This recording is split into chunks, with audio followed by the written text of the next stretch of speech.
This 39 Dunedin News Bulletin proudly brought to you in association with Alex Campbell's Menswear.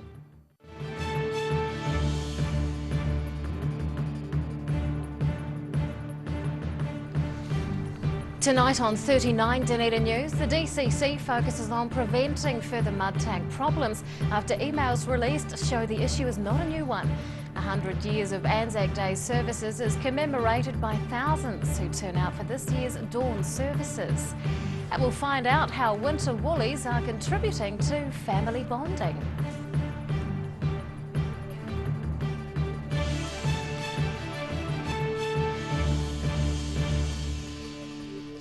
Good evening, Dunedin. I'm Rebecca Dupree. Email correspondence has revealed the Dunedin City Council knew about mud tank problems before last June's flooding. The DCC has released a report into the failings of South Dunedin infrastructure during the severe weather event.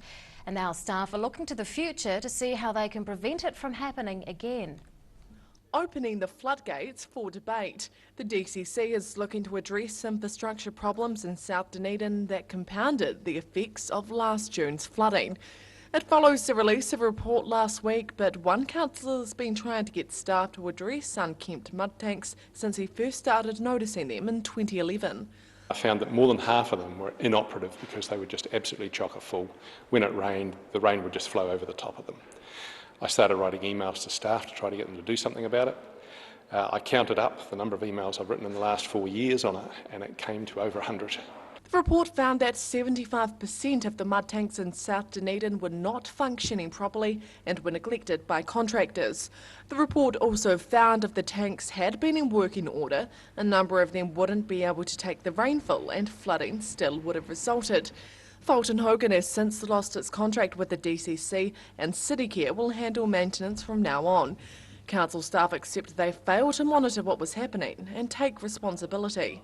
On behalf of the executive, apologise for that. That is a management failure. That is not a governance failure, and we have and we are taking steps to rectify that.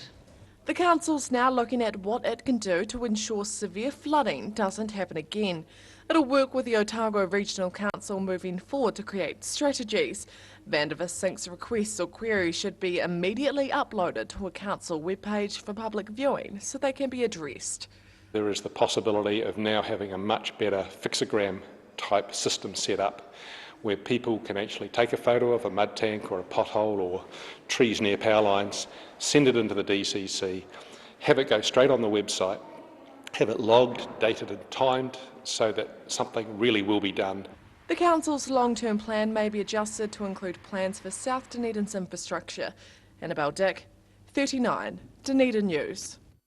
A planned new apartment complex in Falil Street has been granted resource consent by the Dunedin City Council.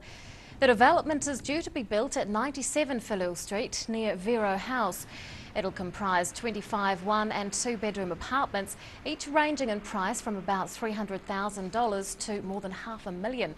But the co-owner of Vero House is upset about the size of the complex and is reportedly considering whether to appeal the consent decision.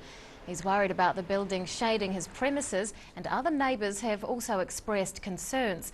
The apartments are expected to be finished by the middle of next year.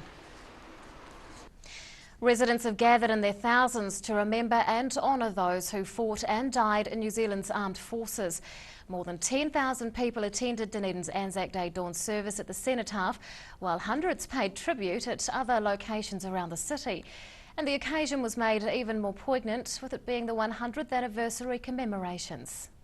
Reflecting on the sombre nature of war, thousands braved the early morning chill, gathering at Queen's Gardens to honour New Zealanders who fought in World War I a century ago.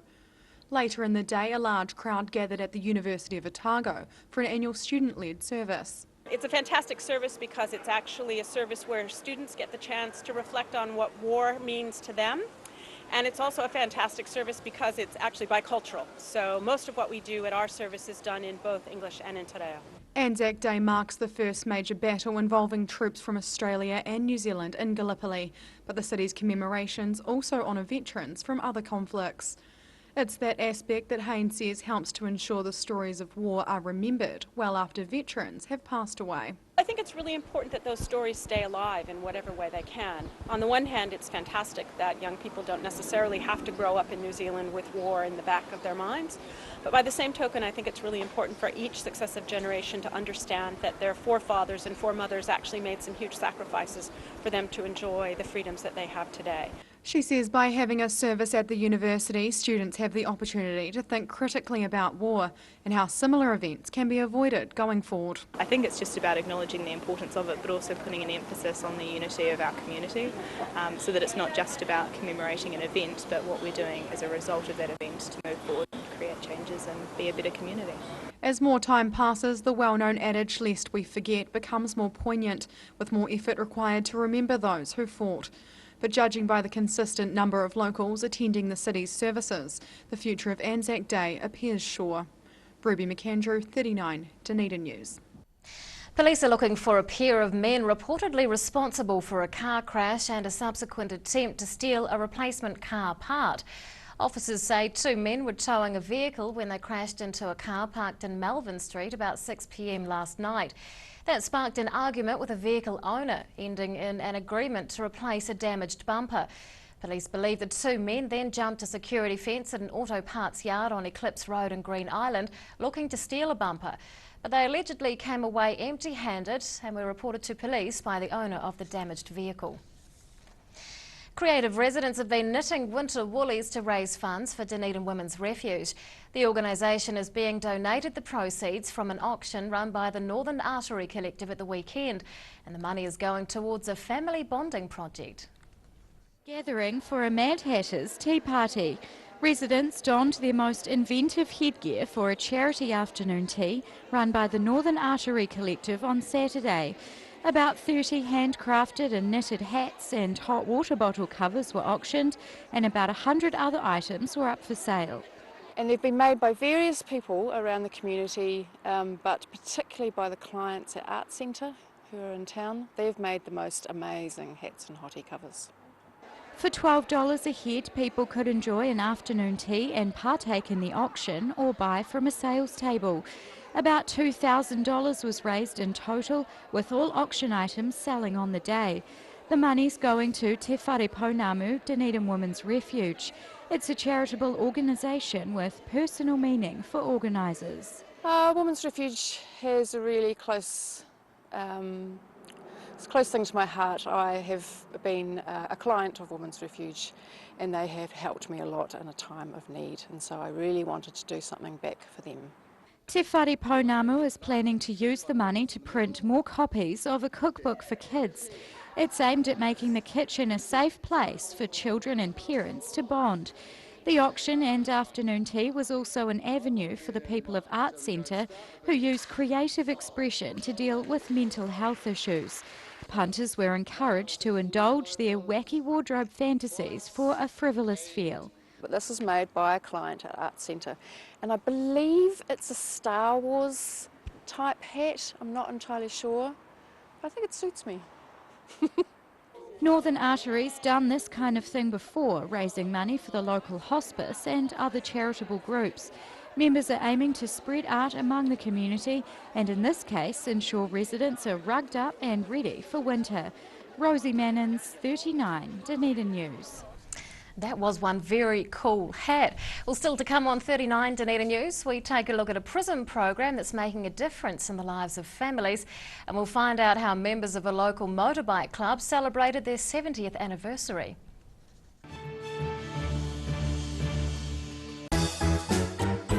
Every reason, every season, we're proud to dress the region. Alex Campbell Menswear, it fits.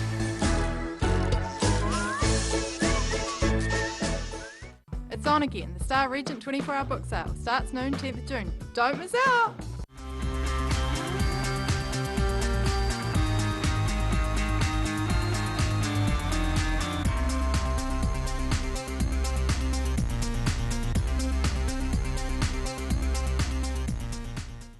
For For professional, reliable and approachable service where your dream kitchen design can become an affordable reality, contact the team at Kitchens for Less. Call 455 9973 or visit us online.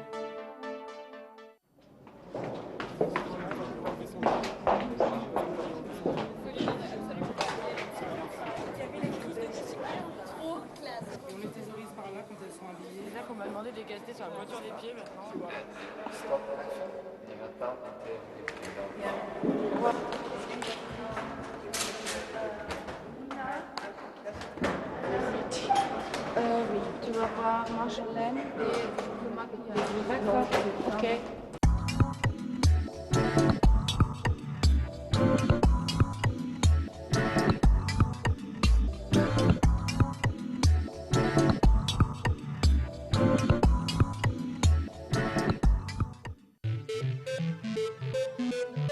Tech Limited have been supplying beekeeping equipment and honey products in New Zealand for over 100 years.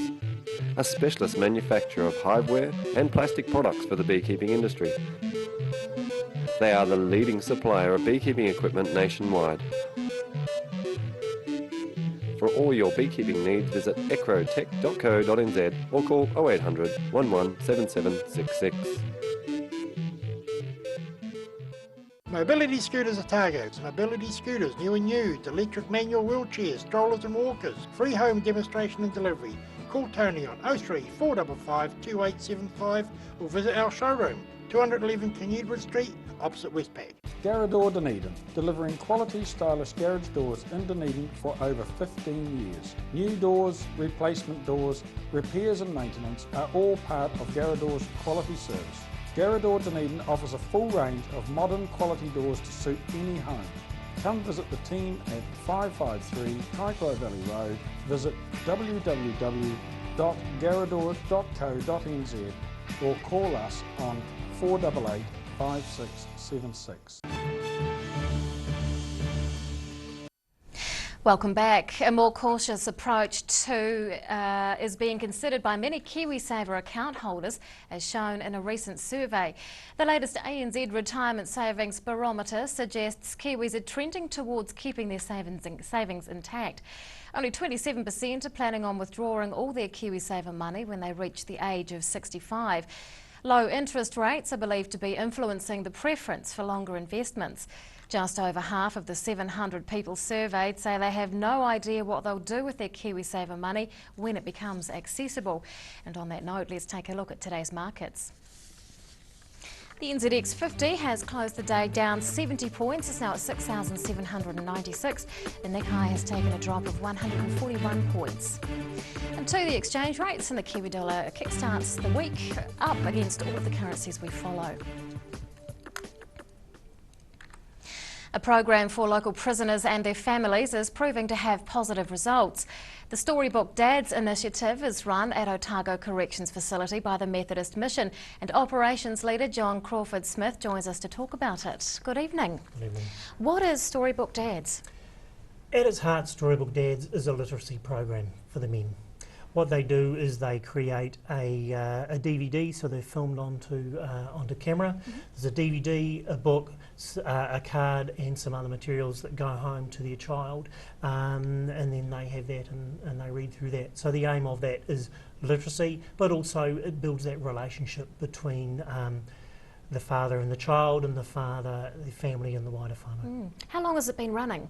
It actually started in the UK at Dartmoor Prison in 2002. It's delivered in the UK in over 100 prisons now, and we've been delivering it at the Otago Corrections Facility since 2007. Wow, tell us about some of the benefits for prisoners. Well, the benefits, firstly, it helps improve their literacy. It also improves the relationship with not only themselves, other members of the group, so they really form a really close bond, but also with the wider whānau and particularly with their children. So those are the real benefits. And those benefits and the relationships carry forward outside the program. So there's a lot of benefit in the interaction with, for instance, other prisoners and other correction staff and their family and whānau. Why is literacy a big focus for prisoners? The literacy levels for prisoners is much lower than the general population. and we know that that can be a real barrier to them finding ongoing sustainable employment. So that is a real important initiative in helping them reintegrate into society, and obviously that has real benefits for reducing reoffending. Tell us about some of the research into storybook dads. So what we did was we researched our Storybook Dads program over 2011 and 2012. So we did interviews with the men who took part in the program, their family and whānau, corrections staff and mission staff. And what we found from that, also comparing our program with the contracted literacy program, was that it indicated the men were able to have faster literacy gains than other research has shown. Also, there were some real benefits for intergenerational literacy. So what was happening was that there were indicators that the children were reading the books, they were encouraged to read the books, and in some cases they were actually reciting verbatim what was being said on the DVDs. So there's some real benefits there, and the relationships improved in every area. So that was with the child, with the family and whānau, and also with the mother of the child. And we know that in a lot of situations that is a challenging, strained relationship.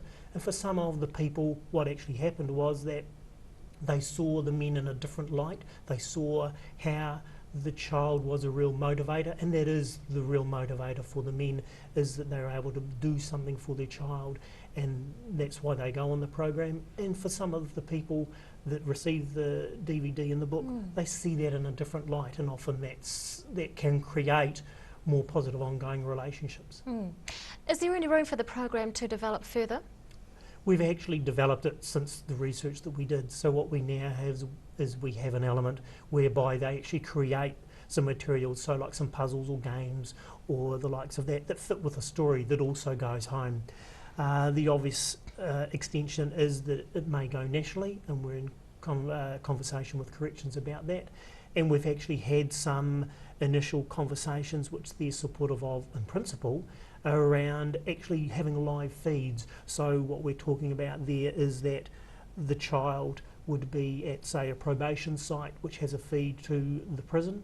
So the man would be at one site, they would be at the other, and they're actually able to read books to each other. And we're also interested in doing some other research into why literacy, there seems to be a real indicator from not only Storybook Dads but the contracted programs that literacy in a prison environment has faster gains than another research. So we're really interested in what is it around that.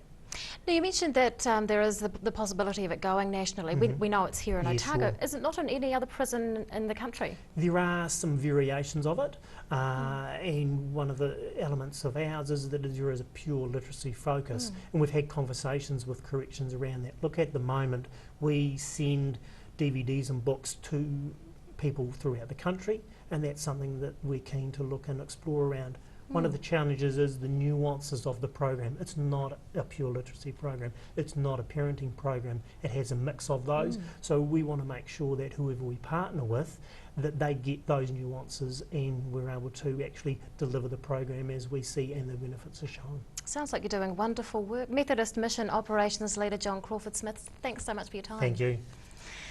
After the break on 39 Dunedin News, motorcyclists take on a historic track to mark a milestone, and we'll find out why naval officers disembarked and marched through the city over the weekend.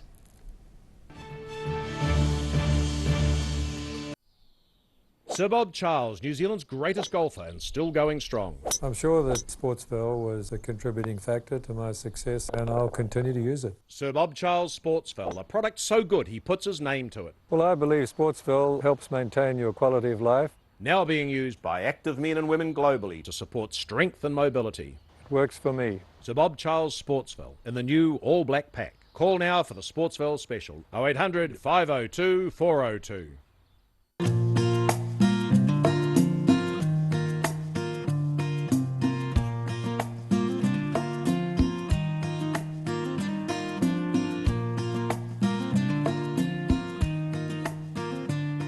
Mobility Scooters Otago. Mobility scooters, new and used, electric manual wheelchairs, strollers and walkers. Free home demonstration and delivery. Call Tony on 03 455 2875 or visit our showroom, 211 Canudwood Street, opposite Westpac. New Zealand Beeswax Limited are the quintessential beeswax, woodware and beekeeping suppliers. From the amateur beekeeper to the commercial operator, New Zealand Beeswax Limited has the quantity to meet your needs. For great prices, great service New Zealand-wide, contact New Zealand Beeswax Limited on 03 693 9189 or visit www.beeswax.co.nz.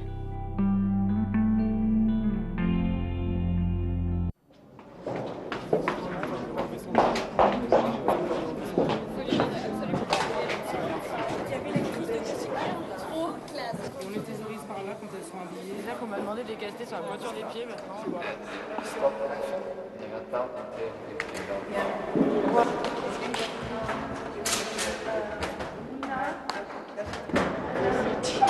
Oui, tu vas voir manche laine et le maquillage. D'accord, ok.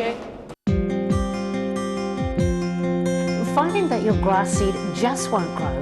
Ready Lawn has the perfect solution for all those lawn woes. Call Ready Lawn today on 486 1819.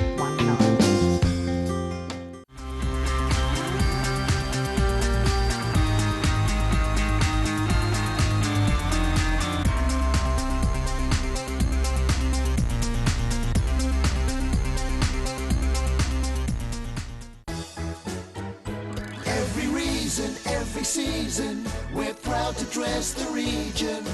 Alex Campbell Menswear, it fits.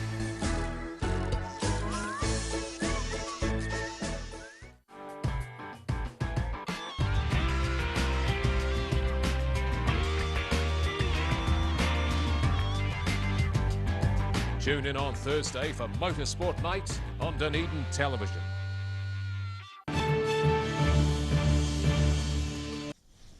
Welcome back. A 52-year-old Brockville man is facing 20 charges relating to the possession and sale of illegal drugs. Police say they raided the man's house, seizing 2 motorcycles as well as cannabis and cash from the property. They remanded the accused in custody on charges including selling and possessing cannabis for supply, selling Class B drugs and offering to sell the Class A drug known as LSD. Officers say members of the public tipped them off about the illegal activity. Motorbike enthusiasts have been racing a historic track to mark a local organisation's milestone. The Otago Motorcycle Club celebrated its 70th anniversary over the long weekend, and some of the biggest Kiwi riders made an appearance to honour the achievement.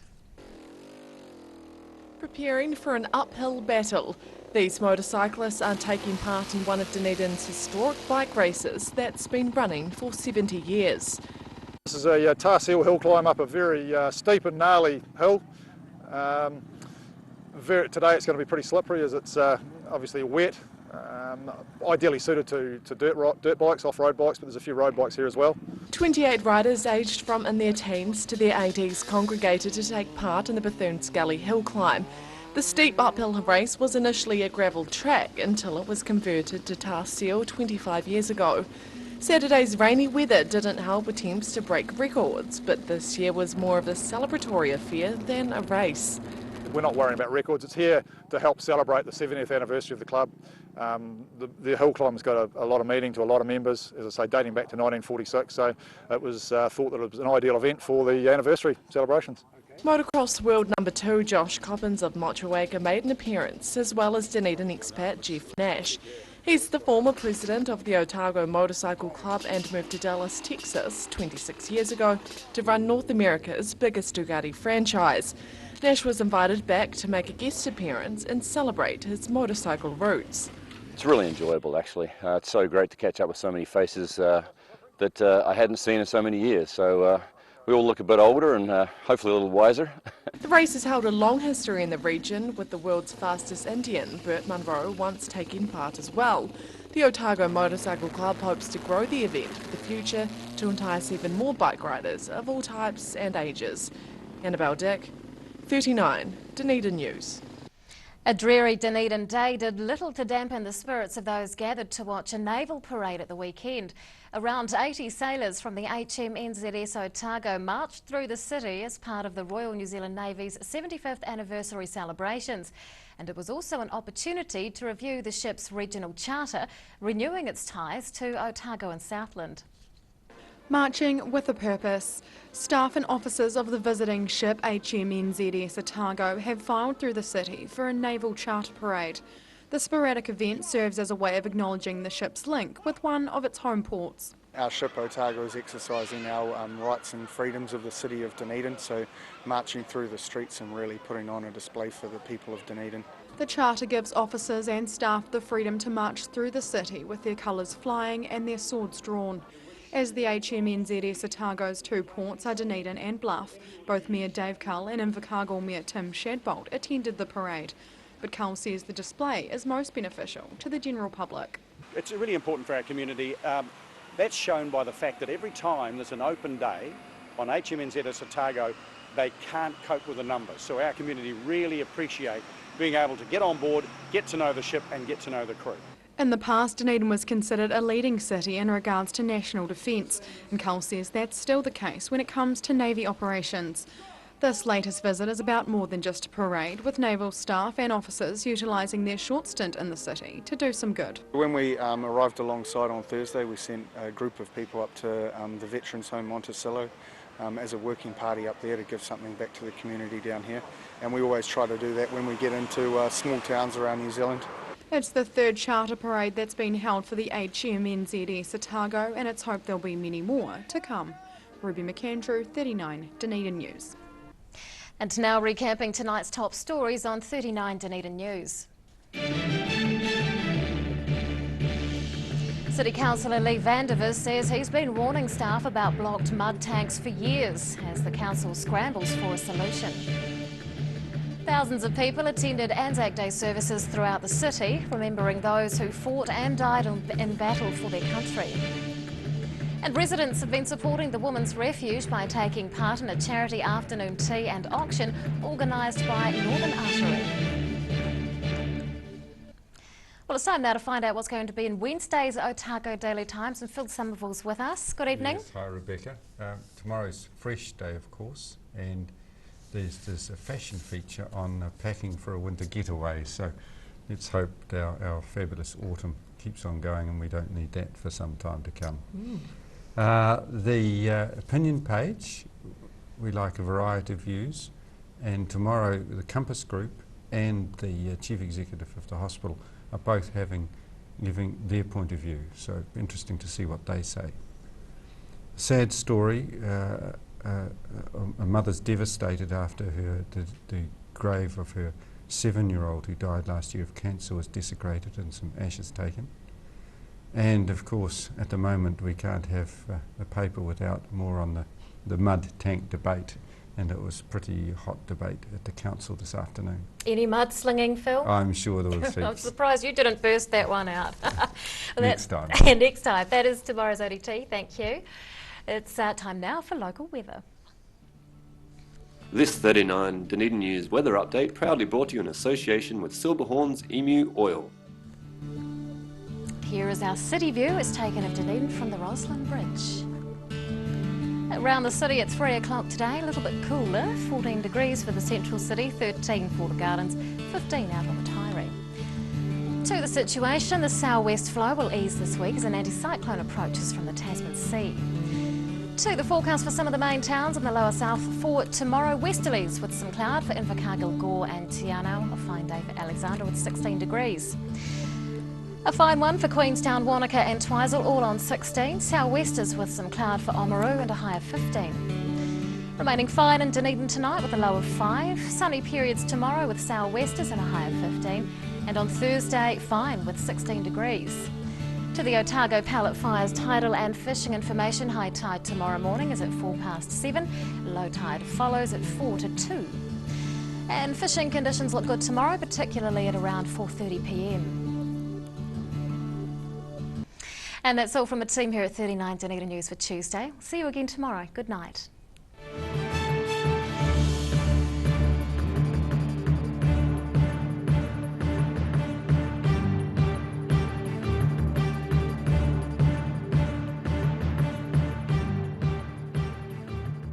This 39 Dunedin News Bulletin proudly brought to you in association with Alex Campbell's Menswear.